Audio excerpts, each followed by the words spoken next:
Mesdames et messieurs, bonjour. Il est 12 heures passées de 30 minutes à Kolda et dans le studio de la 107.0, le témoin de l'information et de l'actualité. Tout de suite, votre édition de la mi-journée.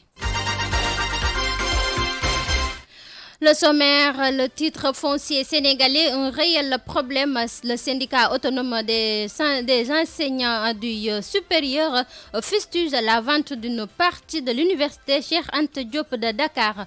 Rebondissement sur l'affaire de Ndoura Diallo, docteur Marie-Khemesse Ngom Ndiaye regrette la situation. Vous entendrez sa déclaration dans ce journal. Et puis politique, les 82 députés de la mouvance présidentielle nouvellement élus se retrouvent à Saly Portudal pour une harmonisation des positions et un renforcement de capacité. Et enfin, 2 individus sont morts électrocutés à la route de Boune en face école Kumbambake Faye. L'international, ça sera avec Boubacar Sané dans ce studio avec moi. Boubacar, bonjour. Bonjour.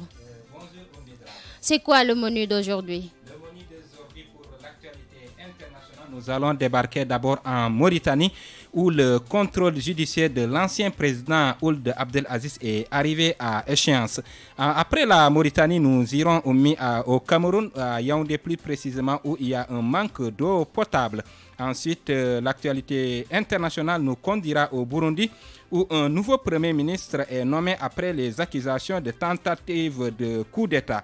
Et ensuite, à Bruxelles, on ira à Bruxelles, où il y a une proposition d'un plafonnement du prix du gaz russe selon vendeur Len Oumi Dramé. Mesdames et messieurs, voici le sommaire. Le développement, c'est dans un instant.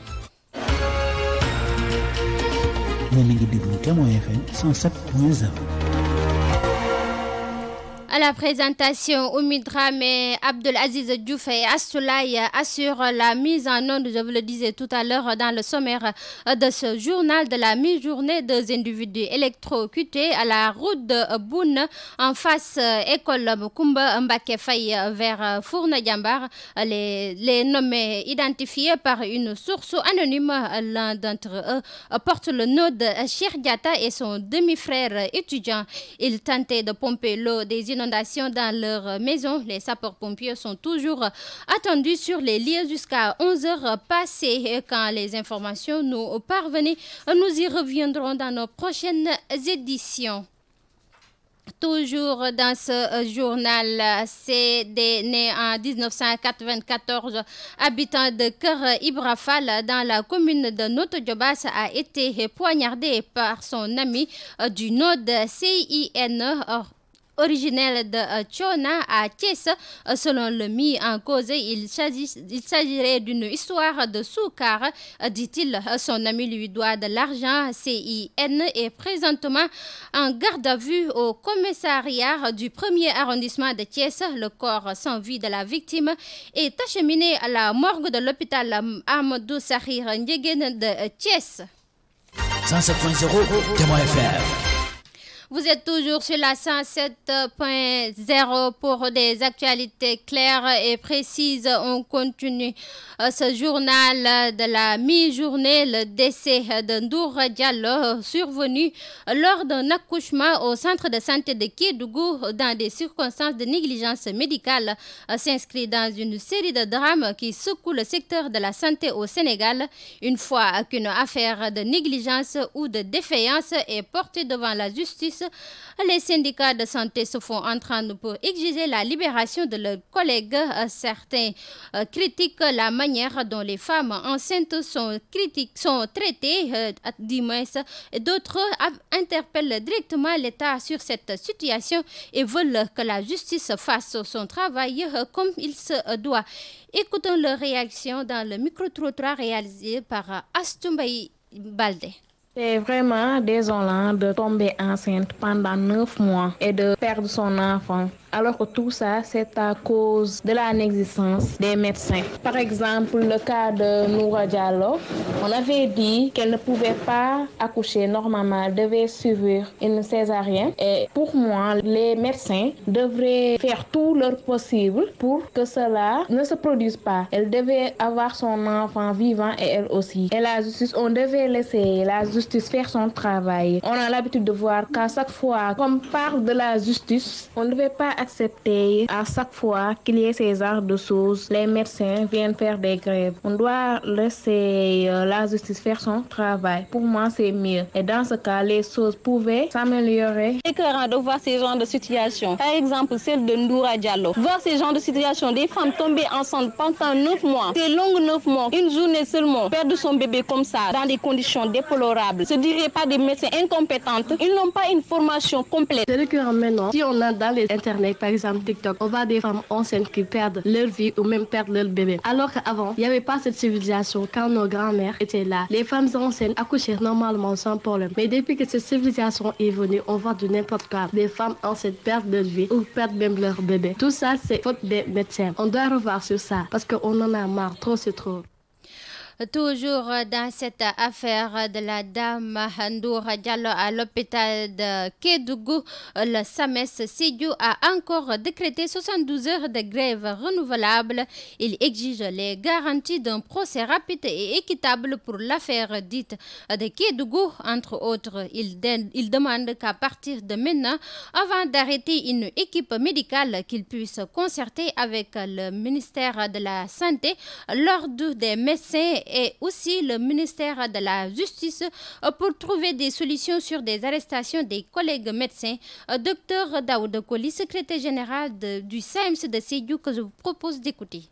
L'objet de la rencontre d'aujourd'hui de la zone de Samé-Sédhiou, c'était pour faire l'évaluation des 48 heures de grève que nous avons eu à observer au niveau de la zone, mais également pour voir les perspectives qu'il y a à donner par rapport à ce mouvement. Les 3 points qui ont été relevés, qui ont fait que nous allons continuer ce mouvement, c'est que nous réclamons, comme indiqué dans le communiqué, qu'il y ait un procès juste et équitable et un procès rapide par rapport à ces événements de Kédougou. Ça, c'est un élément. L'autre élément, nous exigeons qu'à partir de maintenant, avant d'arrêter une équipe médicale, qu'on puisse au moins concerter le ministère de la Santé, qu'on puisse au moins concerter l'Ordre national des médecins ou le président de l'Ordre. En tout cas, c'est ce que nous avons mis dans notre communiqué avant d'arrêter des agents de santé. Parce que ce qui s'est passé, nous l'avons dit dans notre communiqué, par exemple à Kédougou, entre l'arrestation de la dernière fois jusqu'au moment où l'on parle, avec des évacuations, parce qu'actuellement, il n'y a plus de blocs au niveau de Kédougou. Entre Kédougou et Tamba, c'est des évacuations qui se font. Depuis lors, il y a 2 enfants qui sont décédés avec ces évacuations. Peut-être que si le bloc fonctionnait, c'était des enfants qu'on pouvait sauver. Ça, c'est des situations, on veut que ça s'arrête, que ces situations ne se reproduisent plus. L'autre chose, nous voulons des concertations entre le ministère de la Santé et le ministère de la Justice pour trouver des solutions par rapport à ce que nous observons depuis ces temps-ci, ces arrestations intempestives, ces arrestations à tout va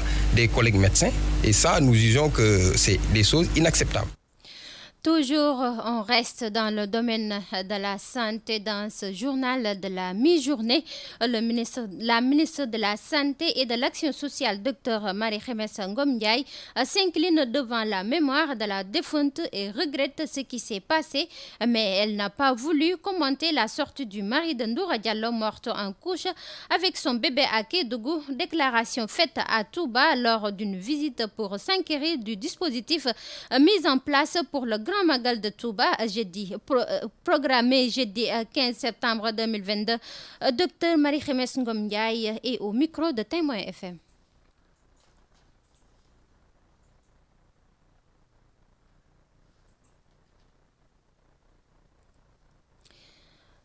Nous vous excusons, l'élément n'est pas encore disponible, mais on continue ce journal. Toujours, on va parler de santé. La fermeture du bloc opératoire du centre de santé de Kédougou, fermé pendant presque une semaine suite à l'affaire de la dame Ndoura Diallo, et et la garde à vue de l'équipe du gynécologue Dr Léonce Faye a été fatale à des femmes enceintes évacuées vers Tambacounda. De nouveau-nés sont décédés en cours de route et un autre se retrouve présentement en réanimation au service néonatal de l'hôpital régional de Tambacounda. Cette situation due au décès de Ndoura Diallo après une embryotomie pratique mutilante sur un fœtus et survie d'une césarienne.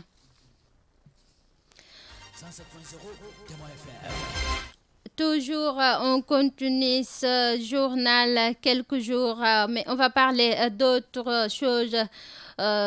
Plus précisément le Grand Magal de Touba, quelques jours avant le Magal, Marie-Khémesse Ngom Ndiaye se dit satisfaite du dispositif sanitaire déjà mis en place. 103 postes avancés sont retenus et plus de 5000 agents seront déployés pour relever le défi de certaines maladies comme la Crimée-Congo. La ministre de la Santé et de l'Action sociale est toujours au micro de Témoin FM. L'élément n'est pas encore disponible et je vous présente toutes nos excuses, mais nous y reviendrons dans nos prochaines éditions. Mais on continue ce journal de la mi-journée après avoir quitté l'Union centriste du Sénégal. Taïb Diédhiou, ex-compagnon de parti du maire sortant Abdoulaye Baldé, fait désormais cavalier seul. C'est dans ce sens d'ailleurs qu'il a annoncé la mise sur pied d'un mouvement dans un délai court, un mouvement national de la mouvance présidentielle intitulée Dédic républicain et And Djubo qui compte jouer sa participation dans le champ politique du Sénégal. Il a fait l'annonce à travers une conférence de presse. Ses propos sont recueillis par Alassane Diédhiou, notre correspondant à Ziguinchor. En effet, de vivre deux élections, les locales de janvier 2022 et les législatives de juillet 2022, toutes deux sanctionnées par la défaite de la mouvance présidentielle Benno Bokk Yakaar dans la région de Ziguinchor. Une telle situation exige de chacun de nous, acteurs politiques, une introspection pour assumer notre part de responsabilité dans cette défaite et jeter les bases pour la remobilisation des militants afin de faire face au 2024. Dans ce processus d'évaluation, nous voudrions tout d'abord et avant tout remercier le président de l'UCS, M. le député maire Abdoulaye Baldé, avec qui nous avons cheminé plus de 19 ans, 19 bonnes années au cours desquelles nous avons tenté autant que faire se peut de lui apporter un soutien loyal et indéfectible dans la gestion du parti au niveau local et précisément au niveau de la commune de Ziguinchor. La décision que nous avons prise aujourd'hui ne provient guère d'une quelconque frustration. Seulement, il arrive des moments où nous devons prendre des responsabilités face à l'histoire. C'est pour la bonne et simple raison que des amis, des parents, des sympathisants avec qui nous partageons le même projet politique ont décidé de mettre en place un mouvement politique dénommé Déclic républicain And Djubo, pour soutenir les actions du président de la République, son Excellence le président Macky Sall, afin de lui permettre de réaliser les nobles ambitions qu'il nourrit pour le développement économique et social. En effet, Politique toujours dans ce journal, les 82 députés de la coalition Benno Bokk Yakaar élus lors du scrutin du 31 juillet dernier se retrouvent pour un atelier de renforcement de capacité et d'harmonisation des positions à partir de ce vendredi à Saly Portudal. Le décret numéro 2022-1554 du 24 août 2022 fixe la date d'ouverture de la première session de l'Assemblée nationale. À l'issue des dernières législatives du 31 juillet, les 165 députés de la 14e législature sont convoqués le lundi 12 septembre 2022 à 10h. Il est 12h passé de 43 minutes. On continue ce journal. On va parler d'autres choses. La recrudescence des conflits fonciers au Sénégal ne laisse personne indifférent. Aujourd'hui, le Sénégal est de plus en plus confronté à des problèmes fonciers dans presque tous les secteurs. Des cris de cœur de la population deviennent de plus en plus fréquents, mais quand des solutions définitives, les détails avec Rella Bachili. Ces derniers temps, il ne se passe un jour sans que les médias n'en fassent écho. Une telle situation préoccupe les acteurs paysans, perturbe la paix sociale et avec les différents régimes gouvernementaux, le système foncier sénégalais a connu une évolution. De nos jours, il comprend le domaine national, le domaine de l'État et les titres d'accumulation de ces différentes législations foncières et de mesures d'intervention reflètent des priorités des politiques publiques différentes. Au fil du temps, le foncier, le nouvel or noir, est devenu un véritable business, source d'une forte convoitise et une pression visible. Cette pression foncière s'explique par la croissance démographique, le développement des industries agroalimentaires, l'aménagement du territoire, l'urbanisation galopante, les diverses infrastructures et le développement économique, etc. Ces facteurs plongent le Sénégal dans une série de foncières fréquents. Après l'exemple avec l'hôpital Aristote Le Dantec vendu, c'est au tour de l'espace universitaire de faire l'objet de débats. Dans un document signé par le gouverneur de Dakar le 2 septembre dernier, il est clairement signifié l'attribution d'un terrain urbain nu d'une contenance superficielle de 8600 m², 6 à Mermoz, dans l'assiette de l'école supérieure d'économie appliquée, ex-ANEA. Le temps doit être à la réflexion pour élaborer un dispositif cohérent et fiable pour, d'une part, résoudre ces conflits et d'autre part, les prévenir, car un problème bien posé est à moitié résolu. Une gouvernance foncière d'envergure s'impose donc, non seulement pour moderniser, mais aussi pour adapter les textes au contexte actuel. De même, il faut veiller à l'accès et à l'information du public en procédant à la digitalisation du système foncier pour rendre beaucoup plus accessibles les connaissances du foncier. Mais le plus crucial serait de proposer un plan de relogement. Pourquoi ne pas aussi sanctionner sans complaisance tout élu qui affectera aux citoyens des terrains avec permis de construction dans les zones réservées ou classées. Bref, les enjeux fonciers sont énormes et une politique sérieuse et dynamique adaptée aux réalités sociales serait utile pour éviter les conflits et maintenir l'harmonie et la cohésion sociale de notre société. Toujours titre foncier, la vente d'une partie de l'université Cheikh Anta Diop de Dakar laisse pas indifférent le syndicat autonome des enseignants du supérieur. Dans un communiqué rendu public, le SAES révoque une ignominie perpétrée contre l'enseignement supérieur sénégalais et menace de paralyser la prochaine rentrée. Selon le syndicat, cette attribution unilatérale et non concertée intervient dans un contexte où la capacité d'accueil de l'université Cheikh Anta Diop est largement dépassée et où la massification exige une extension des locaux de l'école supérieure d'économie appliquée et donc le maintien du foncier en l'état. Parlons d'autre chose, mais à présent, on va y aller au port autonome de Dakar. Le syndicat autonome des travailleurs du port autonome de Dakar demande à Aboubakar Sadikh Beye de les répondre sur la question de l'augmentation des salaires des agents. Il menace d'aller à la vitesse supérieure si le directeur général continue de passer sous silence leurs revendications.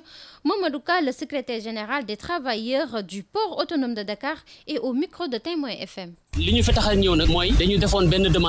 le 15 juin 2022. On avait fait une demande depuis le 15 juin 2022 pour exiger l'augmentation de nos salaires. Après que le président de la République ait pris la décision de revoir à la hausse les salaires des agents de la fonction publique et autres corps. De notre côté, nous avons pris contact avec notre direction qui nous a intégrés dans la convention collective. Mais dans son contenu, on n'a pas vu un aspect qui traite de l'augmentation salariale. 2 ans avant cela, nous avons fait la réclamation, mais en vain, le 1er mai 2021 et le 1er mai passé. Jusqu'à présent, la direction ne s'est pas prononcée là-dessus. Elle nous demande juste de voir la convention et de la réviser. Cheikh Kanté a fait des efforts considérables depuis son arrivée à la direction du port. Mais du côté social, il y a des choses à améliorer. Nous voulons y bénéficier aussi. Les portiers sont dos au mur. Il nous faut des alternatives. La direction du port n'est pas dans cette optique pour satisfaire nos doléances. S'il n'y a pas de solution, nous comptons mener d'autres plans d'action en déposant un préavis de grève. Surtout à Dubaï. Chaque 1 mois, nous voyageons. Comme je vous le disais dans le titre de ce journal de la mi-journée, la ministre de la Santé et de l'Action sociale, Dr Marie-Khemesse Ngom Ndiaye, s'incline devant la mémoire de la défunte et regrette ce qui s'est passé, mais elle n'a pas voulu commenter la sortie du mari de Ndoura Diallo, morte en couche avec son bébé à Kédougou. Déclaration faite à Touba lors d'une visite pour s'enquérir du dispositif mis en place pour le Grand Magal de Touba, prévu jeudi 15 septembre 2022. Dr Marie-Khemesse Ngom Ndiaye est au micro de Témoin FM. Il s'agit de mort d'une personne, d'une femme qui est décédée en couche, que nous regrettons. Et aujourd'hui, la justice donc, est là-dessus. Nous ne pouvons faire que nous incliner donc, devant la mémoire de notre sœur et prier pour que le bon Dieu l'accueille dans son paradis céleste. Maintenant, la justice y est, que nous attendons. Ce que nous demandons, que des clarifications puissent être faites. C'est une Sénégalaise. Toujours, on va rester avec la ministre de la Santé. Quelques jours avant le Grand Magal de Touba, Dr Marie-Khemesse Ngom Ndiaye se dit satisfaite du dispositif sanitaire déjà mis en place. 103 postes avancés sont retenus et plus de 5000 agents seront déployés pour relever le défi de certaines maladies, comme la Crimée-Congo. Le ministre de la Santé et de l'Action sociale est toujours au micro de Témoin FM. Le Sénégal donc, a mis en place des stratégies de renforcement du matériel, mais également des formations et tout le personnel que nous sommes en train d'attendre. La particularité aujourd'hui au niveau de Touba, c'est qu'il y a de cela quelques jours, nous avons commencé la fermeture de l'hôpital de Dantec. Et il y a un service très stratégique qu'on appelle donc le service de cancérologie et une bonne partie qui a été donc redéployée au niveau de Touba. Vous avez vu donc, en termes donc, de chimiothérapie, en termes de radiothérapie, en termes de cryothérapie, ce qui est prévu. Et donc pour, en tout cas, sur 2/3 de ce qui avait été attendu, donc nous sommes satisfaits. On va quitter Touba pour rallier l'AIBD où il y est 12 heures passées de 52 minutes pour faire part de l'actualité internationale. Afrique, Europe, Asie, Amérique, Océanie. Toute l'actualité internationale sur Témoin FM 107.0.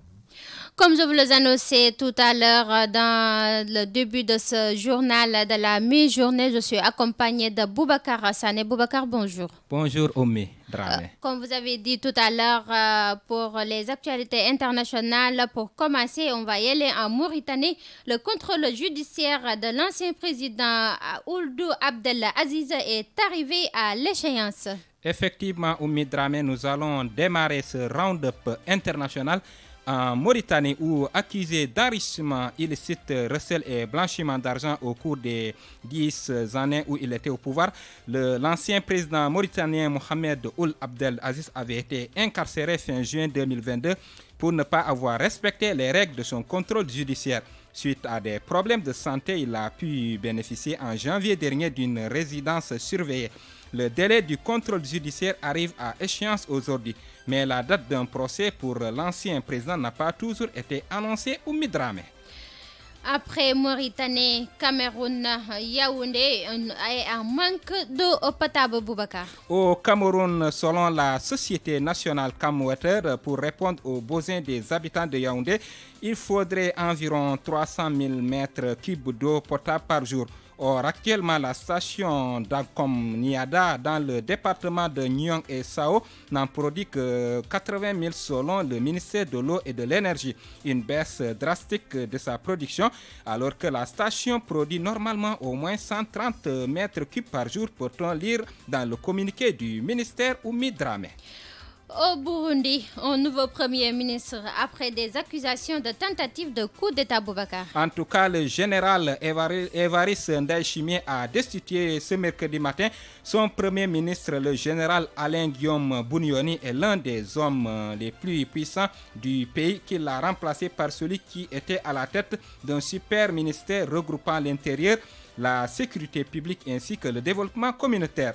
Le chef de l'État burundais avait également destitué un peu plus tôt dans la matinée son chef de cabinet, le général Gabriel Nizigama, qu'il remplace par un jeune colonel issu du renseignement.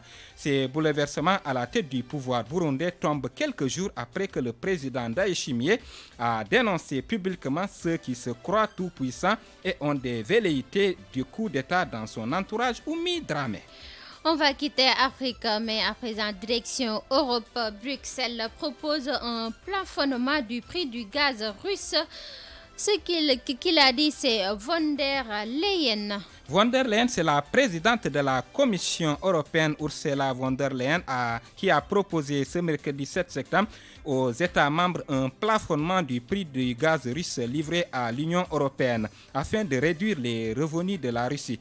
Nous devons réduire les revenus de la Russie que le président russe Vladimir Poutine utilise pour financer cette guerre atroce contre l'Ukraine, a-t-elle déclaré. Au début de la guerre, le gaz russe par gazoduc représentait 40% de tout le gaz importé. Aujourd'hui, il n'en représente que 9%, a précisé la responsable citée par l'agence France Presse. Et c'en est tout pour l'actualité internationale au Midrame. Merci beaucoup, Boubacar Sané. C'est cet élément qui met fin à ce journal de la mi-journée. Je vous remercie de votre fidélité et de l'avoir écouté. Restez scotchés au programme de la 107.0, le témoin de l'information et de l'actualité. Au Midrame était au micro pour vous servir et Abdul Aziz Diouf assurer la mise en ordre. Merci à Sambandoy pour la réalisation de ce journal. Tout de suite, la version Wolof, ça sera avec Sambandoy, bien sûr.